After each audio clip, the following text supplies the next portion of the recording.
ঈদুল আজহা, অর্থাৎ এই ঈদের যে কার্যক্রম ইসলামে শুরু হয়েছে সেটি শুরু হয়েছে হলো প্রথম হিজরতের পর, অর্থাৎ হিজরতের প্রথম যে বছর সেই বছরই ঈদুল ফিতরের এই ঈদ উদযাপন শুরু হয়েছে।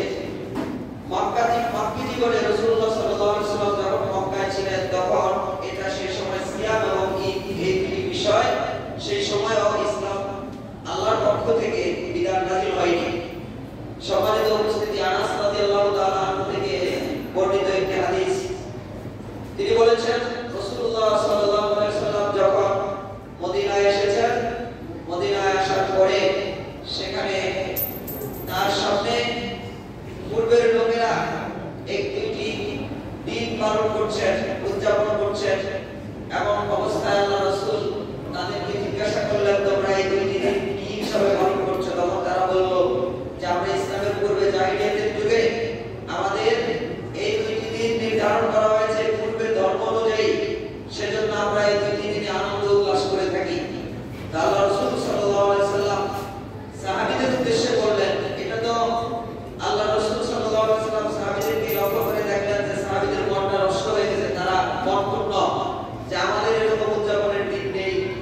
আল্লাহ রাসূল সাল্লাল্লাহু আলাইহি ওয়াসাল্লাম তখন বললেন যে আল্লাহ সুবহানাহু ওয়া তাআলা তোমাদের জন্য এই দিনগুলোর পরিবর্তে উত্তম দুটি দিন দিয়েছেন, সেই দুটি দিন তোমরা আনন্দ উল্লাস করবে। সেই দুটি দিনের নাম হলো ঈদুল আজহা, ঈদুল ফিতর। আলহামদুলিল্লাহ, সুবহানাল্লাহ, আল্লাহর পক্ষ থেকে আমাদের জন্য নিয়ামত। তো এই দুটি দিন আমাদের জন্য দেওয়া হয়েছে, আমরা এই দুই দিনে আনন্দ করব, একে অপরের সাথে দুঃখ সুখ এগুলো ভাগাভাগি করে আজকে সবকিছু ভুলে গিয়ে একসাথে আমরা একে অপরের সাথে কাঁধে কাঁধ মিলিয়ে চলবো এবং আমাদের যে ভুলগুলো আছে সেগুলো আমরা সমাধান করে একে অপরের সাথে মিলেমিশে সমাজকে গড়ার চেষ্টা করব। কিন্তু এই আনন্দের দিনে যারা আনন্দের নাম দিয়ে ইসলামের মধ্যে থেকে ইহুদি খ্রিস্টানদেরকে অনুসরণ করে বেড়ায়, তাদের ব্যাপারে আমাদের সজাগ থাকতে হবে।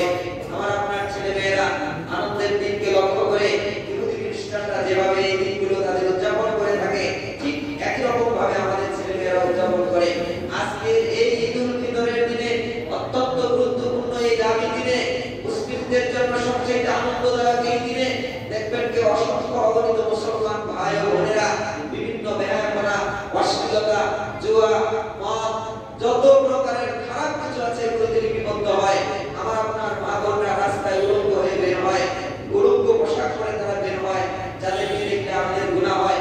এই সমস্ত লোকগুলো আমার আপনার পরিবারের লোক, এখানে হিন্দু খ্রিস্টানদের লোক নয়। আমি আপনাদের কাছে খুতবার শুরুতে এই কথাটা বলবো, যেহেতু এই দিনটা আমাদের কাছে অত্যন্ত দামি দিন, আমাদের জন্য আল্লাহর পক্ষ থেকে এমন পূর্ণ একটি দিন, আমরা অবশ্যই দিনের সাথে সদ্ব্যবহার করব এবং যেভাবে এই দিন উদযাপন করা উচিত ঠিক সেভাবে করে আমরা উদযাপন করব। আমার আপনার ভাবনরা, আমার আপনার ছোট ভাই, আমার আপনার ছেলে, আমার আপনার ভাতিজা, এরা যেন কেউই এই দিনকে উপেক্ষা করে, এই দিনকে লক্ষ্য করে, এই দিনটাকে নিয়ে কেউ যেন বেহায়াপনা, অশ্লীলতা এগুলো যেন না ছড়ায়, আমরা এই ব্যাপারে সজাগ থাকবো। আজকে দেখবেন অনেক জায়গায় জুয়ার আড্ডা বসে যাবে, জুয়ার আড্ডার মধ্যে যারা যাবে তারা পাপিষ্ঠ হবে, তারা জাহান্নামী হবে, তারা অপরাধী হবে। এই সমস্ত এই জুয়ার আড্ডা থেকে ফিরে আনার জন্য তাদের ব্যাপারে আমাদেরকে সজাগ থাকতে হবে।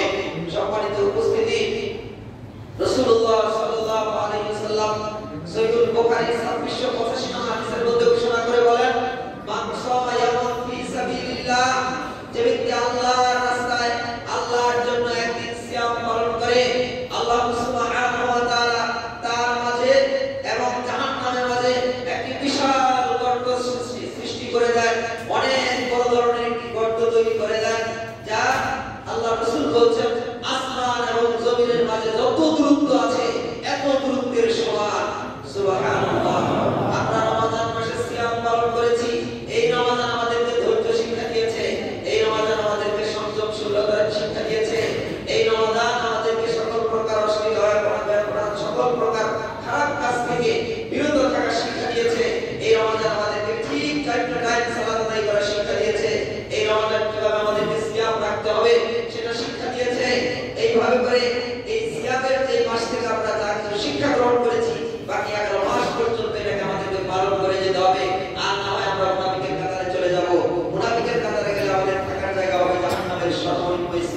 এজন্য আমাদেরকে এই রমাদানে যা শিক্ষা